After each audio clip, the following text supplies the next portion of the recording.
Olá, pessoal. Estamos chegando aí no final do nosso seminário, né? O seminário Afrodescendência, Justiça Social e Direitos Humanos. E nesse módulo eu gostaria de levantar algumas hipóteses interpretativas sobre a produção racial da verdade e da inocência no sistema de justiça criminal, para a gente compreender os impactos, né, dos três sistemas de opressão, raça, classe, gênero, derivados da racialização de corpos, né, e de corpos demarcados na justiça como locus da violência e da punição, a partir da leitura do texto sugerido, né, do terceiro capítulo da tese, A Construção da Verdade no Sistema de Justiça Criminal, da professora Maria Gorete Marques de Jesus, da autora da tese, que é O que está no mundo não está nos autos, a construção da verdade jurídica nos processos criminais no tráfico de drogas. E também da análise do documentário Auto de Resistência, de Natasha Neri e Lula de Carvalho. Então, sobre o documentário, o documentário ele apresenta alguns casos de homicídios cometidos por policiais na cidade do Rio de Janeiro, em suposto, né, confronto legal, ou seja, casos inicialmente registrados como homicídios provenientes de auto de resistência, isso é, com presumida legítima defesa dos policiais, ou seja, autorização, né, para matar. E para explicar o título, né, auto de resistência, é uma classificação interna da própria polícia, isso não é uma categoria legal, não está no nosso ordenamento jurídico, e é o processamento, né, de homicídios fora dos homicídios comuns, em que a polícia nomeia como auto de resistência, como uma estratégia, né, para que a polícia tenha legitimidade para matar. O processamento desses homicídios praticados durante operações em favelas, como a gente vê muito comum no nosso país, ele é inteiramente distinto dos homicídios que a gente não sabe quem é o autor, porque no caso dos autos de resistência, sabe-se quem é a autoria, a própria polícia inclusive reconhece que foi ela quem matou a pessoa acusada. Né? Como o próprio policial ele já fala, né, que matou o suspeito em confronto, né, que afirma ter sido em condições legais, inclusive, a polícia qualifica isso como auto de resistência. Ou seja, resistência seria resistência à prisão. Então, mereceu morrer, segundo, né, o que a corporação afirma. E aí recebe um tratamento diferenciado, né? Toda a investigação ela é diferenciada e os policiais têm aí uma forma de investigação, vamos dizer assim, privilegiada em relação a outras investigações. E que muitas vezes, na maioria das vezes, são arquivados e o policial ele é perdoado com os chamados excludentes de ilicitude. Excludente de ilicitude é a exclusão do ilícito, exclusão do que seria o crime de homicídio. É o que a gente vê assim de forma muito comum no Brasil em relação à letalidade de pessoas civis praticadas por policiais. Na prática funciona da seguinte forma, né? Após um homicídio, o policial ele preenche um termo de declaração e ali eles formulam a primeira versão oficial sobre o fato no registro de ocorrência, e aí a gente percebe nesse momento, né, a produção da verdade já, porque é a produção dos fatos como eles ocorreram a partir da visão do policial. A polícia mata e ela própria elabora o seu próprio BO. Na prática é isso. E nesse caso a autoria é esclarecida. Não tem nenhuma investigação porque a polícia já fala que foi ela que matou a pessoa, né? Desde o momento do registro, já que os próprios policiais, eles consta lá no termo que ele é o autor do fato. E isso é comunicado nessa ocorrência e eles assumem a responsabilidade pela morte, né? Contanto que esteja lá escrito auto de resistência, né? Morreu em confronto, morreu porque resistiu. Os autos de resistência não resultam em indiciamento ou em prisão preventiva contra os policiais, porque a legalidade do homicídio ela é presumida desde o momento do registro, quando é assinalada a exclusão de ilicitude. Exclui-se o que é ilícito nesse caso, né? E aí estes inquéritos abertos, eles tendem ao arquivamento porque não se considera como crime, ou muitas vezes, e na maioria das vezes também, porque não tem outra testemunha, né, nas investigações. Seja porque a polícia não quer que tenha outras testemunhas, seja porque a polícia desconsidera as testemunhas que aparecem. Porque muitos familiares veem, né, filma as ações violentas e sanguinárias da polícia e muitas vezes vai até o distrito policial levar filmagem, como a gente viu no documentário, né? Aparece filmagem e a justiça desconsidera esse tipo de prova, porque para a justiça a palavra do policial basta, ou seja, aquela verdade inicial é a verdade oficial, naquele momento da investigação. Então, no momento da execução, por exemplo, de uma pessoa, né, uma execução cometida por policiais, ocorre também muito comumente os flagrantes forjados, em que a polícia mata a pessoa e forja um flagrante, coloca a arma na mão do cadáver ou drogas para justificar ainda mais os autos de resistência, para justificar que aquela pessoa estava em confronto, estava armada, e muitas vezes as famílias, a comunidade local tem provas de que aquilo não é verdade, mas aquelas provas ela é desconsiderada. Então esse foi um ponto importante no documentário a ser levantado também como análise, né, da produção da verdade oficial.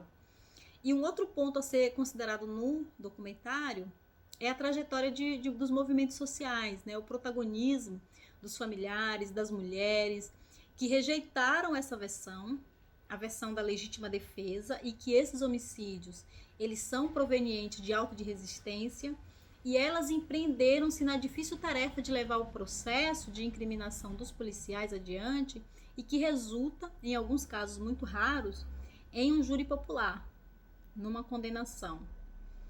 Né, esse é um ponto fundamental também, né, o protagonismo, as resistências subterrâneas das mulheres na luta por justiça. Um ponto fundamental é justamente a produção da verdade, né, como essas mulheres também elaboram outros tipos de verdades e, de certa forma, também escancara que os policiais não são inocentes, né, contra a produção da inocência forjado pelo sistema de justiça. Então é possível observar no documentário também o fluxo do sistema de justiça no processamento das narrativas policiais e do judiciário sobre os fatos que ganham sentido no processo, né? A identificação de elementos que permitem legitimar ou questionar a legalidade da ação policial, pois para descreverem os homicídios, os policiais dispõem sim de uma gramática legal, né, de discursos próprios, traduzida em expressões, linguagens, categorias, tudo isso utilizado em suas narrativas para tornar verdade o que lhes convém e o que convém a outros operadores da justiça, no caso aos juízes, aos promotores, aos defensores e de uma forma geral também à sociedade, porque a sociedade também compra essa verdade como a verdade oficial. E ao mesmo tempo é revelado também a total desconsideração com a palavra das pessoas que são vítimas, né, dos familiares, né, que são pessoas que tiveram seus filhos assassinados e que se organizaram ali a partir da dor, a partir do luto, numa rede de movimentos diversos, de mulheres, de homens, de crianças, da comunidade, contra o terrorismo do Estado e que é expresso pela brutalidade policial. E o principal argumento no filme, né, dos movimentos sociais, é justamente a provocação sobre a existência do genocídio antinegro na sociedade brasileira, expresso aí nos autos de resistência, que legitima os estereótipos já muito bem arraigados na sociedade, de que a população moradora das comunidades, dos territórios criminalizados, que é maioria negra, que são a população racializada, são bandidos, são traficantes, né? Trazendo aí a figura política do traficante de drogas no Brasil, por exemplo, produzida aí desde 2006 com a lei de drogas, quando ela foi promulgada. Então, além disso, o documentário revela também por dentro o empreendimento genocida na forma com que o sistema de justiça opera as suas múltiplas formas de necropolítica gênero-racial. E aí, falando um pouco também sobre o texto, né, da professora Maria Gorete Marques de Jesus, ela analisou empiricamente, aí o texto dialoga muito com o documentário, porque a professora ela analisou inquéritos, processos, fez entrevistas com policiais e operadores do direito, né? Fez registros de audiências, acompanhou audiência de custódia, de julgamento, de instrução de julgamento, acompanhou, fez observação direta, anotações em caderno de campo. Então, é um material muito bem elaborado, em que ela diagnosticou a construção da verdade jurídica a partir da centralidade de depoimentos de policiais nos processos de tráfico de drogas. E de como que a recepção, né, dessas narrativas por operadores da justiça, promotores, delegados, policiais, defensores, eles têm consequência para pessoas acusadas desse tipo de crime. O texto nos ajuda a enxergar por dentro também a forma como o sistema de justiça opera a sua maquinaria de punição. E um dado fundamental que a autora trouxe foi justamente a utilização da crença como uma estratégia, né, de provocar sofrimento, mas também uma estratégia de legitimar os lugares racialmente privilegiados, né, das pessoas que compõem o sistema de justiça. Então, a crença, a utilização da crença como uma condição necessária para a recepção, sem nenhum questionamento, da narrativa policial. E para os juízes, por exemplo, segundo a autora, eles precisam acreditar nesse relato policial para exercer o seu direito de punir. E em sociedades altamente punitivistas, como são as nações, né, latino-americana e caribenha, é necessário ter esse tipo de estratégia mesmo, né, para legitimar a ação dos operadores da justiça. E o repertório de crenças, ele cria o campo de imunidade da narrativa policial, que não é questionada pelos juízes nas suas sentenças, né? Então, crença na função policial como uma função boa, crença no saber policial, a crença na conduta do policial, ou seja, que o policial ele realmente está exercendo o seu trabalho na sociedade, crença de que o acusado é mentiroso. Então, qualquer narrativa, seja da pessoa que está presa, seja de familiares, né, de mortos, ela é uma narrativa mentirosa, ela não é verdade. A associação, né, a crença na associação entre criminalidade e negritude, a crença, né, no papel da defesa da sociedade, né, os policiais estão defendendo a sociedade. E acrescenta-se aí também a crença de que a prisão ela realmente é funcional ao combate à criminalidade. Então, por isso, cada vez mais, né, o regime de punição ele é legítimo aos olhos da sociedade e aos olhos também das pessoas que comandam o sistema de justiça.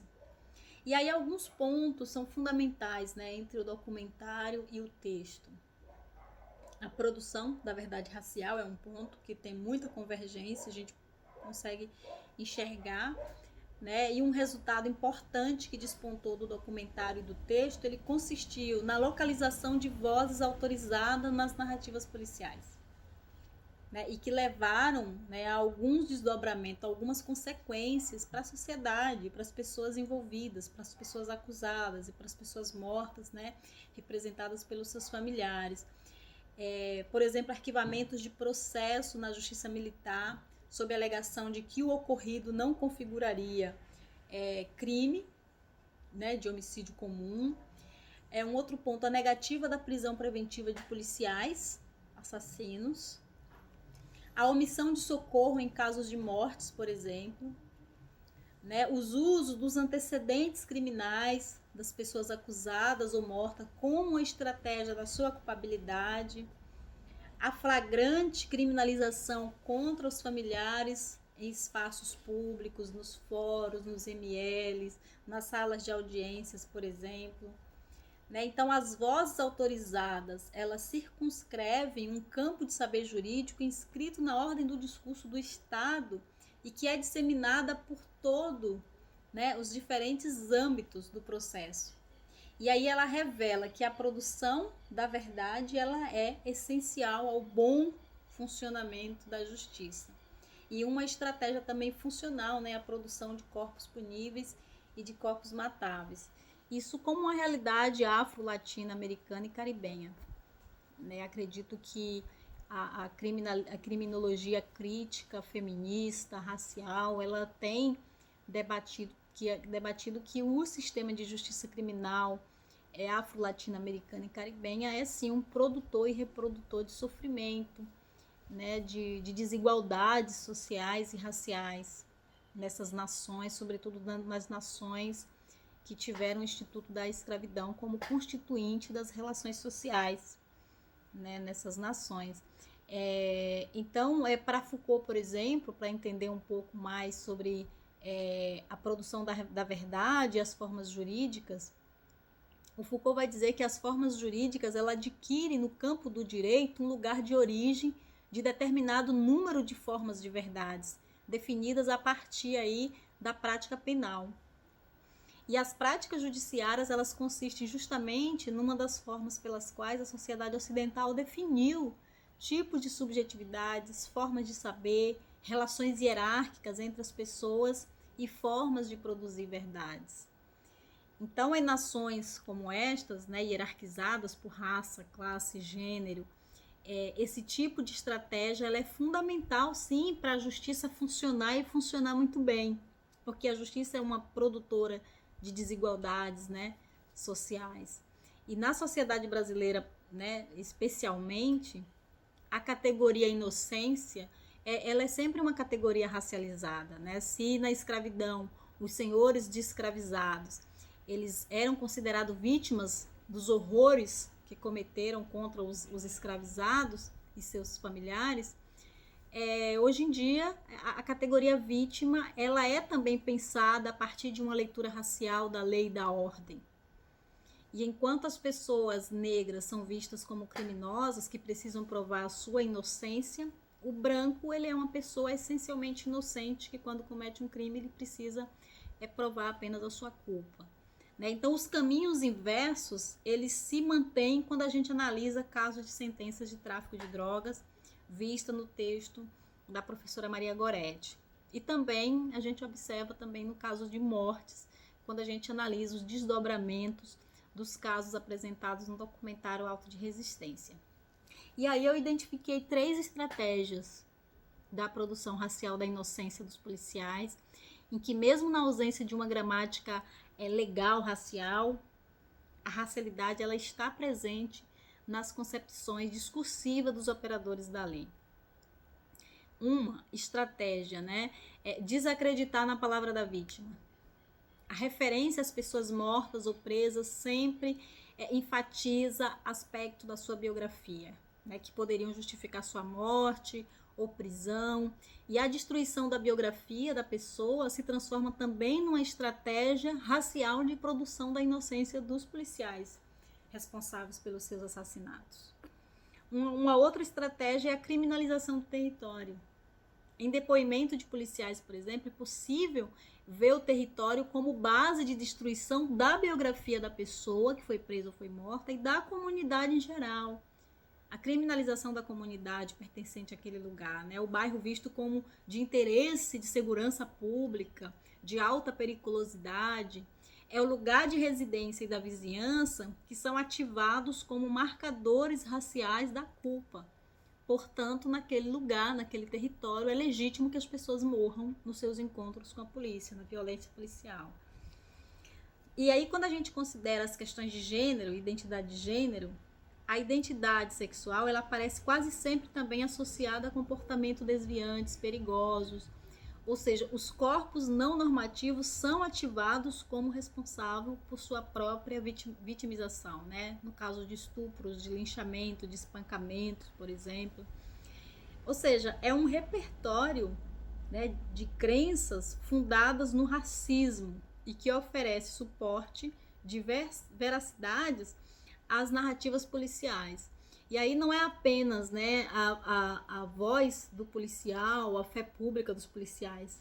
Não é só isso. São muitas, né, são muitos vocabulários que conformam a gramática legal na produção da verdade e na produção da inocência. E isso amplamente compartilhado pelos operadores da justiça de uma forma harmoniosa.